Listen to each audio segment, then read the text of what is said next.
Lucy Bennett had worked at the Celestial Hearth for 3 years. She had served meals to beings from dozens of different worlds. She had smiled at creatures with tentacles, scales, and features that would give most humans nightmares. Nothing surprised her anymore. Or so, she thought. The evening started like any other Thursday. The restaurant was busy, but not packed.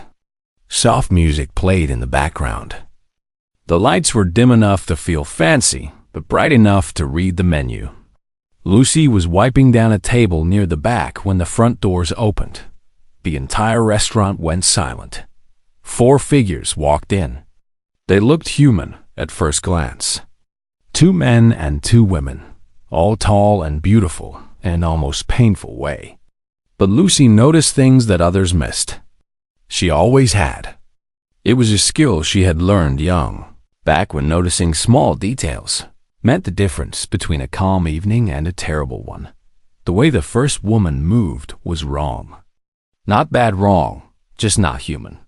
Her steps were too smooth, like a predator pretending to be prey. The oldest man had eyes that seemed to glow faintly gold when the light hit them right. The younger man's shadow did not quite match his body. And the second woman, the one with silver white hair, carried herself like someone who expected the world to move out of her way. Dragons. Lucy had heard stories about them. Of course. Everyone had. The Draconi were one of the oldest species in the galaxy. They had fought in the great wars that shaped civilization. They could take human form when they wished, hiding their true nature behind magical disguises. But they rarely came to places like this. They kept to their own worlds, their own kind. The other servers had frozen in place. Lucy could see the fear on their faces. These were not just any dragons. She caught whispers from nearby tables. That is Callus, the Starbreaker, the one who destroyed the Vorn fleet? What are they doing here? Lucy set down her cleaning cloth and walked toward the entrance. Her manager, a nervous man named Pete, grabbed her arm. What are you doing? He hissed. Let someone else handle them. They are customers, Lucy said simply. They need a table. She approached the 4 dragons with a warm smile. Up close, she could feel something coming off them. Power, maybe. Or just the weight of being very old and very dangerous. It pressed against her skin like standing too close to a fire. Good evening, she said. Welcome to the Celestial Hearth. Table for 4? The younger man with the wrong shadow looked at her with open surprise. His eyes were dark, almost black, and his expression suggested he was not used to being approached so casually. You do not seem afraid, little human, he said. His voice was deep and carried a hint of something that was not quite a threat. Should I be? Lucy asked. You look hungry, not angry. There's a difference. The oldest one, the man with golden eyes, let out a sound that might have been a laugh. She has a point, Draven. The silver-haired woman, Callus, studied Lucy with cold interest. We require your most private booth. Away from windows. Away from crowds. The corner booth in the back, Lucy said without hesitation. It has high walls and faces away from the main floor. Quietest spot in the house. She led them through the restaurant. Other diners stared openly. Some looked terrified. Others looked amazed, like they were seeing legends walk past their tables.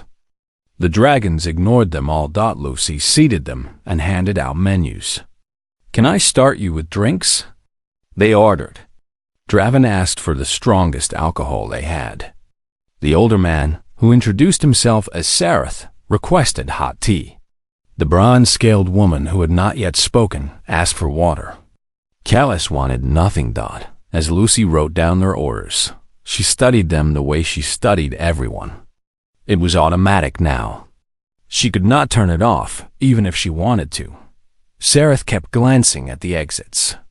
His hands, though steady, gripped the menu too tightly. He was old, older than the others, and something in his golden eyes looked tired in a way that had nothing to do with needing sleep. The bronze-scaled woman, who the others called Vorthax, flinched slightly when a server dropped a tray in the kitchen. The sound was not loud, but her reaction was instant. Her shoulders tensed. Her eyes went sharp. Then she forced herself to relax, and Lucy pretended not to notice. Draven kept his back to the wall and his eyes on the room. His posture said he was relaxed. His gaze said he was counting threats, and Callus, the great Starbreaker.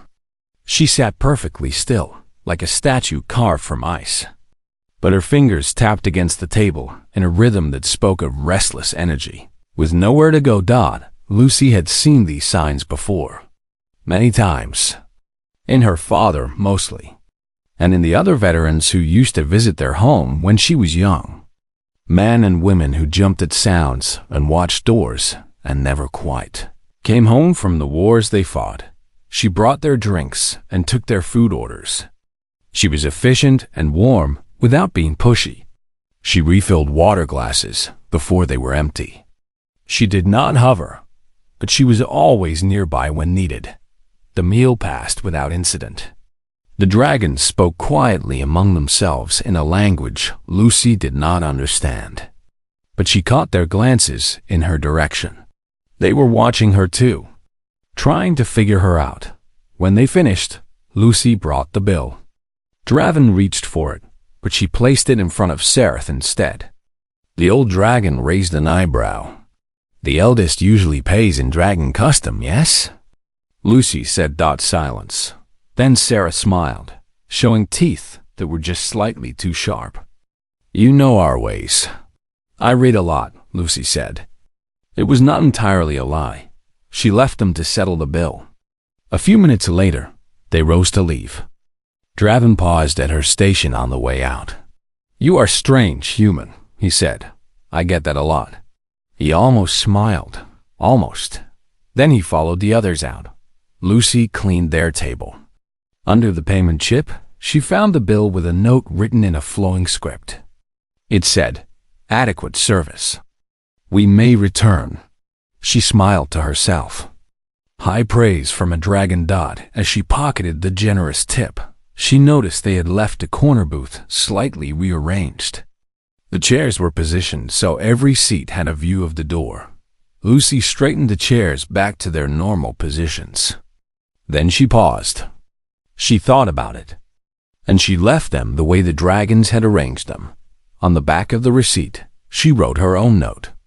She tucked it into the small card holder on the table, where it would be found if they ever came back. It said, "Your corner booth is available every Thursday.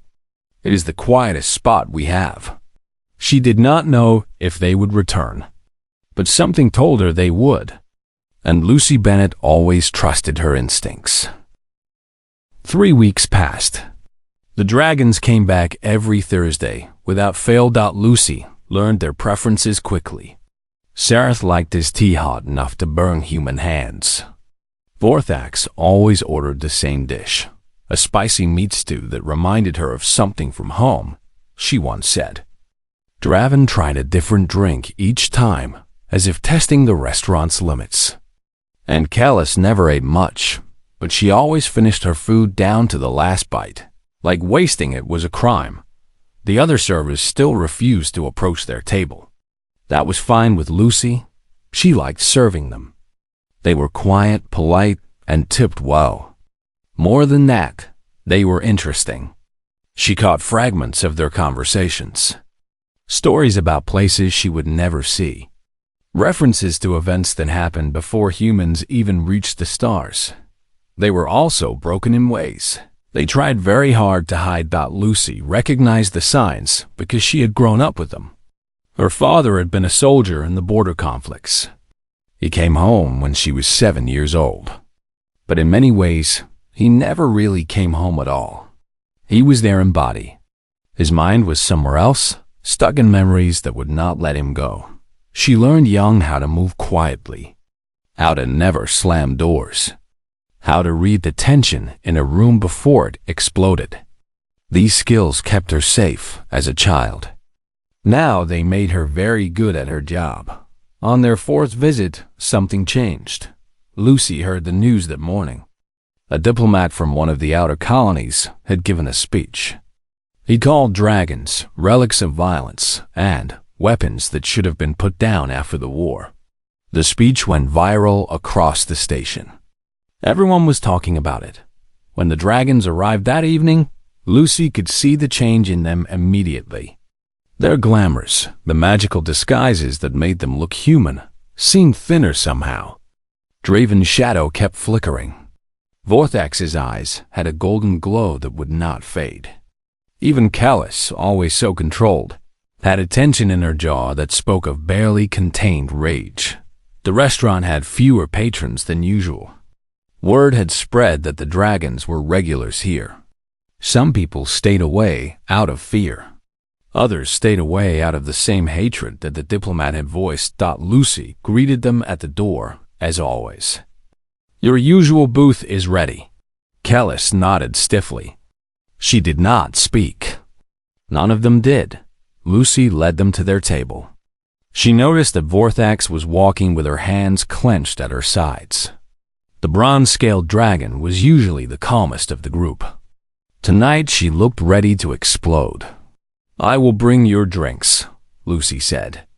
"Take your time with the menus." She went to the bar. But instead of preparing their usual orders, she made some changes. For Draven, she poured a milder drink than his usual strong spirits. For Vorthax, she prepared chamomile tea instead of her regular coffee. For Sereth, she added honey to his tea without being asked. For Callus, she brought a small plate of the butter rolls that the dragon always ate first. When they arrived, she dimmed the lights at their table slightly using the panel behind the bar. Then she approached with her tray. The dragons looked at the drinks with confusion. "This is not what we ordered," Draven said. "I know," Lucy replied. "But I thought you might prefer these tonight." Draven's dark eyes narrowed. "Why would you think that?" Lucy set down the drinks calmly. Sometimes a quieter evening calls for quieter drinks. She left before he could argue. For the next hour, she served them with extra care. She spoke in softer tones than usual. She moved slowly and smoothly, never making sudden gestures. When a group at a nearby table started laughing loudly, she walked over and politely asked them to keep it down. Claiming there was a private business meeting happening nearby, she kept the other servers away from their section. She made sure their water glasses were always full. She brought extra bread without being asked. Finally, as she was clearing their plates, Callus spoke. "Why are you doing this?" Lucy paused. "Doing what?" "Treating us differently tonight. We have not asked for special treatment." Lucy considered her answer carefully. She set down the plates and looked at Callus directly. Most humans could not hold a dragon's gaze for long. Lucy had learned to hold her father's gaze during his worst moments. This was not much different. "You had a difficult day," she said simply. "I thought you might like things to be a bit easier here." "How would you know if we had a difficult day?" Vorthax asked. Her voice was rough. "I saw the news," Lucy said. "And I saw your faces when you walked in." "And I saw your faces when you walked in." Silence fell over the table. The dragons exchanged glances. Lucy could not read their expressions, but she sensed she had crossed some invisible line. She waited for them to tell her to leave. Instead, Sereth let out a slow breath. His old eyes studied her with new interest. "You seem much little human," he said. "I just pay attention," Lucy said. Draven shook his head. "Others pay attention too. They use what they see against us. They write speeches about relics and weapons." Lucy picked up the plates again. "Those people see what they want to see. They look at you and see monsters from old stories. I look at you and see customers who come here every Thursday. People who have a favorite booth and favorite foods and who always say please and thank you." She paused at the edge of their table. "That diplomat has never met you. He has only met the idea of you. I serve you dinner.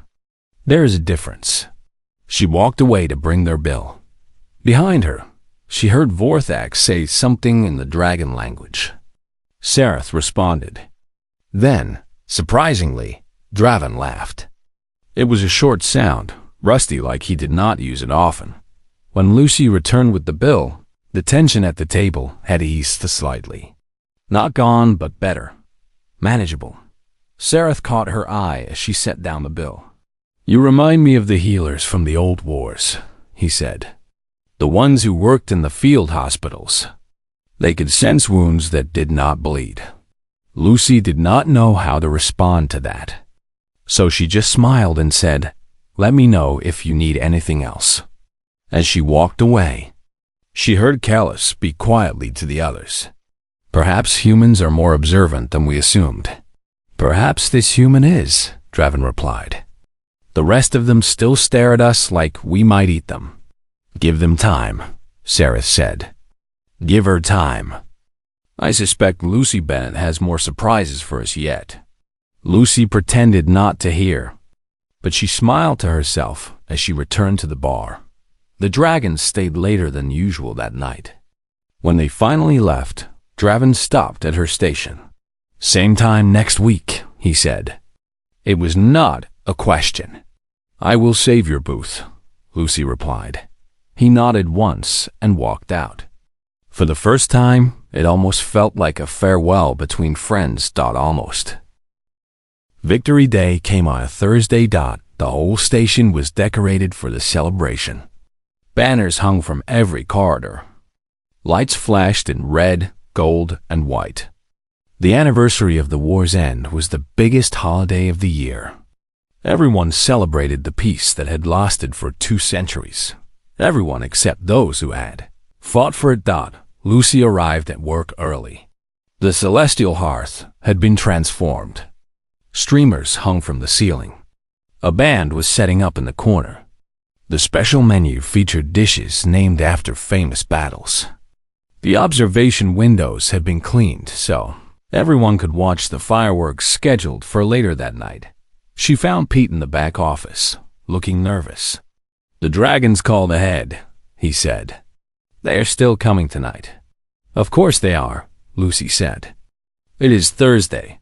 But the fireworks, the celebration. Do you think they will be okay?" Lucy thought about Vorthax flinching at dropped trays. She thought about Sarath's tired eyes and Draven's constant watching.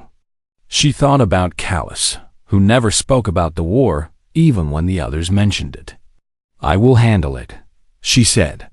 The evening started badly and got worse. The restaurant was packed with celebrating guests. People were loud and drunk and happy.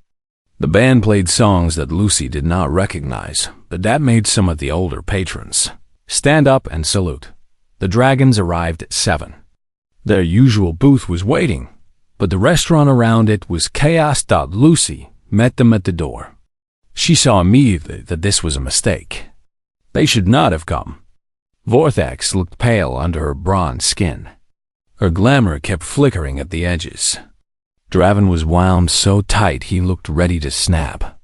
Sareth moved slowly, like every step took effort. And Callus had the empty look of someone who was already somewhere else in her mind. "Your booth is ready," Lucy said quietly. "I have set up some screens around it for privacy." She had borrowed the portable dividers from the private event room. It was not much, but it gave them a small island of calm in the middle of the celebration. The dragons sat down without speaking. Lucy brought their drinks quickly. She kept her voice low and her movements slow.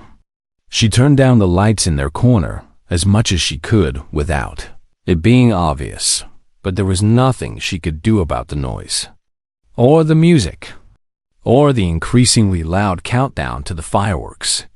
10 minutes to the show, the band leader announced. "Everyone get close to the windows.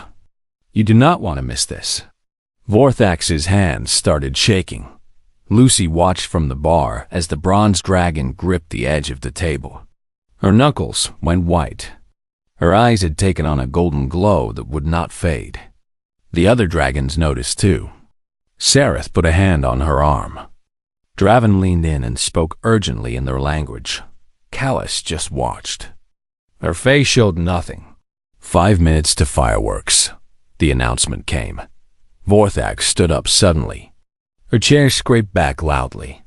People at nearby tables turned to look. Her glamour was failing now. Scales appeared along her jaw and hands. Her teeth looked too sharp. Her eyes were fully gold. "I need to leave," she said. Her voice was strange, deeper than before. Not quite human anymore. "Sit down," Draven hissed. "Control yourself." "I cannot." Vorthax was backing away from the table. The noise. The lights. It is too much. It is like the siege. It is exactly like the siege. Someone at a nearby table screamed. They had seen the scales. Word spread fast. People started pushing toward the exits. Someone called for security. Lucy was moving before she made a conscious decision. She walked straight toward Vorthax. The dragon was shaking now, caught between forms. Half human, half something much larger and much more dangerous. Heat radiated from her body. The air around her shimmered. "Vorthax," Lucy said calmly. "Look at me." The dragon's golden eyes fixed on her. There was no recognition there. Only fear and confusion and something very old and very broken. "You are safe," Lucy said. "You are not at the siege. You are at the celestial hearth. It is Thursday. You are with your friends." "The fire," Vorthax whispered. Her voice was rough, barely words. "The ship's burning. I can hear them screaming." "That is not fire. Those are fireworks. They are outside, very far away. They cannot hurt you." Draven grabbed Lucy's arm. "Get away from her. When dragons lose control, we cannot distinguish friend from enemy." Lucy shook him off without looking away from Vorthax. "I know, neither could my father. But someone had to stay with him anyway." She took a step closer to the dragon. The heat was intense now, almost burning. She could feel her skin turning red. "Vorthax, I need you to come with me. There is a room in the back. It is cold and quiet. No windows. No noise. Can you walk with me?" The dragon stared at her. For a terrible moment, Lucy thought she would attack. She saw muscles tense.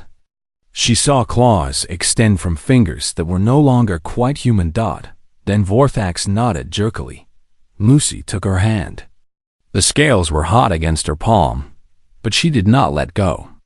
She led the dragon through the frozen crowd, past the staring faces and the whispered fears, to the kitchen and through it to the walk-in freezer in the back. The cold hit them like a wall. Lucy pulled Vorthax inside and closed the door. In the dim light of the freezer, surrounded by frost and hanging meat, Lucy sat down on an empty crate. She patted the space beside her. Vorthax sank down. She was still shaking, but the scales were slowly fading. The heat was dying down. "Breathe," Lucy said. "Just breathe. In and out. I will stay with you." They sat there in silence for a long time. Lucy could hear muffled sounds from outside. Shouts, questions, the boom of fireworks that Vorthax could no longer see or hear clearly. Slowly, the dragon returned to herself. Her form stabilized. Her eyes faded from gold to brown. Her breathing slowed. "Why did you come to me?" Vorthax finally asked. Her voice was hoarse. "I could have killed you." "Maybe," Lucy said. "But you needed someone to be there. And no one else was going to do it. That is foolish." "Probably." Vorthax let out a shaky laugh. "You are very strange, Lucy Bennett. So I have been told." They sat in silence for another few minutes. Then there was a knock on the freezer door. Lucy opened it to find Draven standing outside. His face was unreadable. "Security has left," he said. Sareth convinced them it was a medical episode. No charges will be filed. He looked at Lucy. You should not have done that. But I did. Why? Lucy stepped out of the freezer, making room for Vortex to follow. She looked at Draven, at his hard eyes and his clenched jaw and the fear he was trying very hard to hide. Because someone should have done it for her a long time ago, she said. Someone should have been there, instead of just expecting her to handle it alone. Draven stared at her. Something shifted in his expression. Not softness exactly, but something close to it. You really are a strange creature, he said quietly. Then he stepped past her to help Vortex to her feet. And Lucy watched as the three dragons left through the back door, carrying their wounded friend between them. She went back to the dining room to help clean up the mess. Her hands were red from the cold. Her mind was quiet. She had done what she could. That was all anyone could ever do. 1 week after Victory Day, Lucy received an unusual request. She was wiping down tables before the evening rush when Pete found her. He looked nervous, which was normal, but he also looked confused, which was new. The dragons want to talk to you, he said. Privately. After your shift ends. Lucy stopped wiping. Did they say why? No. They just said it was important. They reserved the back room for the night. He paused. Lucy, should I be worried? Did something happen? Nothing bad, she said. I will talk to them. The rest of her shift passed slowly. Lucy found herself watching the clock more than usual. She was not nervous exactly, but she was curious. In all the months she had served them, the dragons had never asked for a private meeting at 10 o'clock. Her shift ended. She took off her apron, straightened her hair, and walked to the private room in the back of the restaurant. The 4 dragons were waiting for her. They sat around a circular table, looking formal and serious. Someone had lit candles. Someone had ordered food. It felt almost like a ceremony. Please sit, Sareth said, gesturing to an empty chair. Lucy sat. She waited. Kaelis spoke first. Her voice was calm and cold, as always. What you did last week was extraordinary. You approached Vortex when she was between forms. No sane being would do that. Dragons in that state do not distinguish between friend and enemy. She could have incinerated you before realizing what she had done. I knew the risk, Lucy said. Did you? Truly? Yes. Kaelis studied her for a long moment. Then you are either very brave or very foolish. My father used to say those were the same thing. Draven leaned forward. That is why we asked to speak with you. We need to understand. How did you know what to do? How have you always known what we needed, even before we knew ourselves? The other dragons nodded. Even Vortex, who looked better now, but still carried shadows under her eyes. Lucy took a slow breath. She had known this question would come eventually. She just had not expected it to feel so heavy when it arrived. My father was a soldier, she said. He fought in the border conflicts when I was young. He was gone for 2 years. When he came back, he was different. She paused, gathering her thoughts.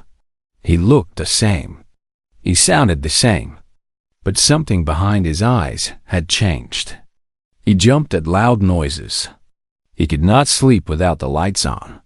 Some nights he would wake up screaming, and I would find him in the corner of his room, crying and shaking and seeing things that were not there. The dragons were silent. Their attention was completely focused on her. My mother tried to help him, but she did not understand. Neither did the doctors. They gave him medicine that made him slow and sad. They told him to talk about his feelings. But no one just sat with him. No one made him feel safe. Lucy looked at her hands. They were folded on the table, steady and calm. But inside, her heart was racing. I was 7 years old. I did not understand war or trauma or any of those adult words. But I understood my father was hurting, and I learned to read him. I learned when he needed quiet and when he needed company. I learned which sounds would make him flinch and which foods reminded him of bad memories. I learned to be present without pushing, to help without asking anything in return. She looked up at the dragons. When I saw you that first night, I recognized something. The way Vorthax flinched at sounds. The way Sareth watched the doors. The way Draven never relaxed. The way Callus kept herself so still, like she was afraid of what would happen if she started moving. She met each of their eyes in turn. You carry the same weight my father carried. You just hide it better because you are dragons and you have had centuries of practice. But the wounds are the same. They always are. The silence stretched out. Sarath's old eyes were glittering with something that might have been tears. Vorthax was staring at the table. Draven had gone very still. Callus spoke. And your father? Did he get better? Lucy's smile was sad. Some days were good. Some days were bad. He died when I was 15. His heart gave out. The doctors said it was natural causes. I think he was just tired of fighting a war that never really ended for him. I am sorry, Callus said softly. It was the first time Lucy had heard her sound genuinely warm. So am I every day. Another silence. Then Sareth cleared his throat. We called you here because we owe you a debt. Among dragons, debts are sacred. You saved Vorthax from public destruction. You risked your life. We must repay you. Lucy shook her head. You do not owe me anything. I was just doing my job. No, Draven said firmly. No other being in this galaxy would have approached a dragon in crisis. Your species fears us. And rightly so. We are dangerous. We have destroyed worlds. And yet you walked toward Vorthax like she was a frightened child instead of a weapon of mass destruction. He stood up and walked to the window. His back was to her, but his voice carried clearly. I have killed more enemies than I can count. I have seen things that would shatter human minds. I have lived for 350 years, and in all that time, I have never met anyone like you. He turned to face her. Why? Why do you care about monsters like us? Lucy stood up. She walked toward him until she was close enough to touch, though she did not. You are not monsters, she said. I know you think you are. I know the galaxy tells stories about the terrible dragons who broke worlds and burned fleets. But I do not see monsters when I look at you. She turned to include them all. I know your secret, she said. The dragons tensed. Callus rose from her chair, her eyes hard. What secret? Lucy smiled gently. You are not weapons. You are not monsters. You are not the terrifying creatures from legend. She paused, letting the words settle. You are tired. You are hurt. You are lost. You have been fighting for so long that you have forgotten there was ever anything else. Her voice softened. And no one ever gave you permission to stop. The room went absolutely silent. Lucy continued. That is the secret, is it not? You are veterans of a war that ended 200 years ago, but for you, it never stopped. You keep waiting for the next battle. You keep expecting the next attack. You never let yourselves rest because rest feels like weakness. And weakness gets people killed.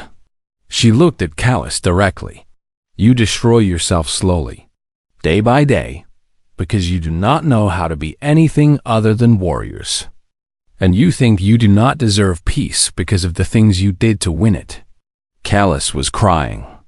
The legendary Starbreaker, who had never shown weakness, who had burned entire fleets to ash, stood in the candlelight with tears running down her face. How? She whispered. How do you see us so clearly?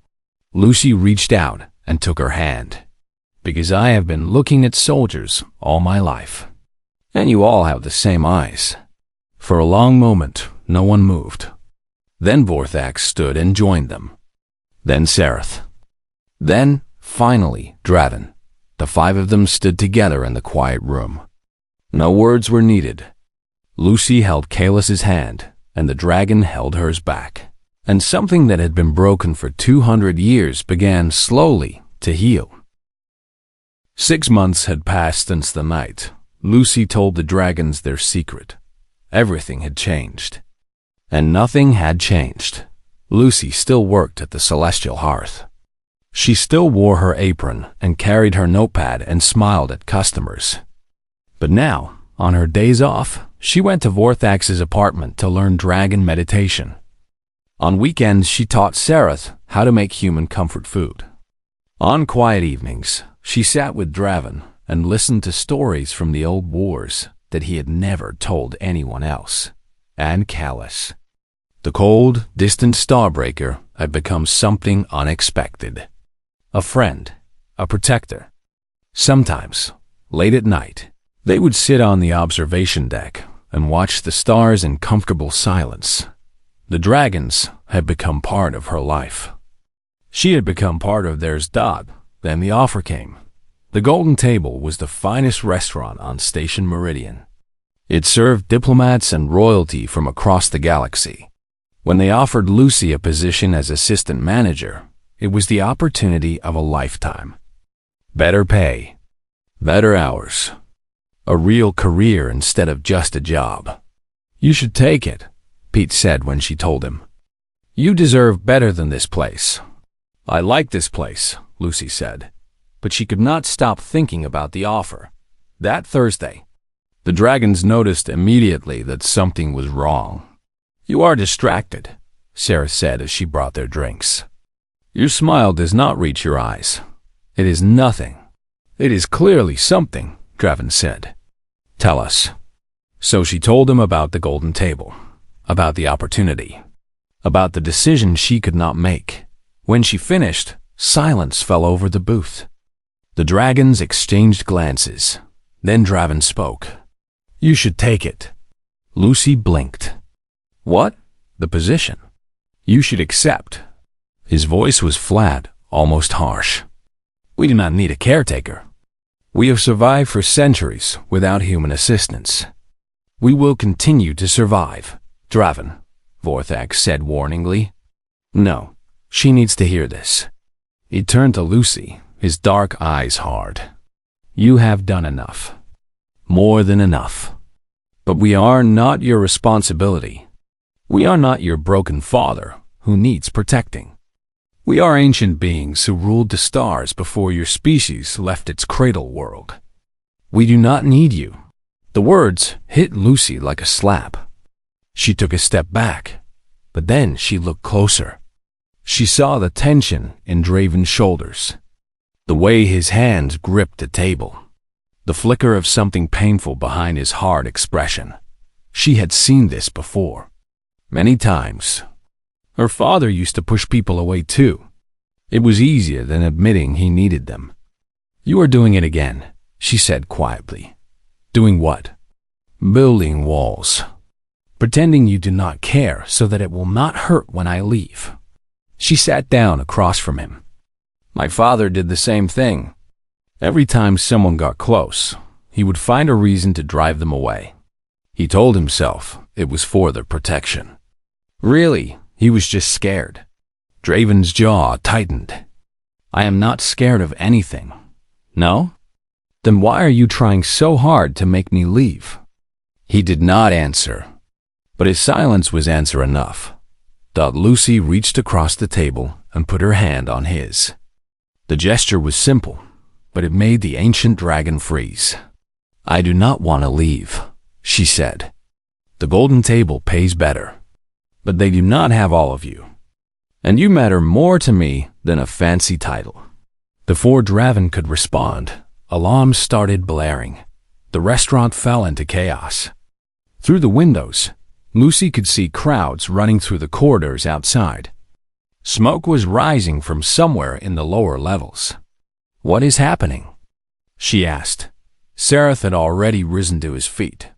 His eyes were closed, but golden light flickered behind his eyelids. A protest. The anti-dragon movement.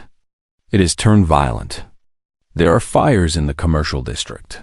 The restaurant, Lucy breathed. We need to evacuate. They rushed to the main floor. Customers were panicking, pushing toward the exits. Lucy's training kicked in. She started guiding people toward the emergency routes, keeping order amid the chaos. Then she saw the mob through the front windows. Dozens of people with signs and torches, chanting slogans about dragon monsters and human purity. They were heading straight for the celestial hearth. They know we come here, Kellis said grimly. They are targeting this place because of us. Then we should leave, Vorthax said. Draw them away. No. Lucy stepped forward. This is my restaurant. These are my people. I am not running. Lucy, they will burn this building down with you in it. Then I will be burned. But I will not abandon my post. The doors burst open. The mob flooded in, screaming and throwing things. Someone hurled a bottle that smashed against the wall. Someone else knocked over tables. And then the dragons changed. It was not slow or subtle. One moment there were 4 tall humans standing behind Lucy. The next moment there were 4 massive dragons filling the restaurant with scales and wings in ancient power. Sereth was gold, shining like a sun. Vorthax was bronze, crackling with heat. Draven was black as night, shadow clinging to his form like smoke. And Kellis was silver, cold and terrible and beautiful. The mob froze. Enough, Kellis said. Her voice echoed like thunder. You want to destroy this place? You want to hurt these people? Then you go through us. For a moment, Lucy thought the mob would attack anyway. Some of them were beyond reason, lost in their hatred. But most of them were just scared. Scared of things they did not understand. Scared of stories they had been told. Please, Lucy said, stepping in front of the dragons. No one has to get hurt. I know you are frightened. I know you have heard terrible things about dragons. But look around you. These are the same beings who have been eating dinner here every Thursday for months. They have never harmed anyone. She gestured to the restaurant around them. This place serves humans and aliens side by side. We do not care what species you are. We only care that you are hungry and tired and looking for a good meal. She looked at the mob. Is that not what everyone wants? A safe place? Good food? A little peace at the end of a long day? The silence stretched. Then, slowly, people began to back away. Not everyone. Some stayed, still angry, still hateful. But most drifted out, their rage cooling in the face of Lucy's simple words. When it was over, the restaurant was a mess. Broken glass everywhere. Tables overturned. Food scattered across the floor, but no one was dead. No one was even seriously hurt. The dragons shifted back to their human forms. Draven looked at Lucy with something like amazement. You stood in front of a mob for us, he said. You stood behind me, she replied. That is what matters. News crews arrived within the hour. Someone had filmed everything. The footage spread across the station and beyond. People saw 4 legendary war dragons protecting a small restaurant without harming a single protester. They saw a human waitress talking down a mob with nothing but kindness. The story went viral. 2 weeks later, Lucy officially declined the golden table offer. When the manager asked why, she said she already had the best job on the station. That same week, Sereth presented her with a small medallion. It bore the mark of his clan, a golden dragon wrapped around a star. This makes you one of us, he said. An honorary member of our clan. It has never been given to a non-dragon before. Lucy held the medallion carefully. It was warm in her hands, almost alive. I do not know what to say. Say you will keep serving us terrible human food every Thursday, Drevin said. But he was smiling. Actually smiling. I can do that. And she did, years later. When people asked Lucy Bennett how she became the first human ambassador to the Dragon homeworlds, she would tell them about a restaurant called the Celestial Hearth. About 4 broken veterans who just needed someone to see them clearly. About the power of paying attention. But mostly she told them about a truth she learned from her father improved with her dragons. The greatest strength is not fire or claws or ancient magic. It is the simple act of showing up for people when they need you. It is listening without judging. It is staying when everyone else runs away. That is what makes humans special, she would say. Not our technology or our ambition. Just our stubborn, foolish, beautiful insistence on caring about each other. And the dragons, who had lived for centuries and conquered worlds and burned fleets to ash, would nod in agreement. Because Lucy Bennett had taught them something no enemy ever had. She had taught them how to rest.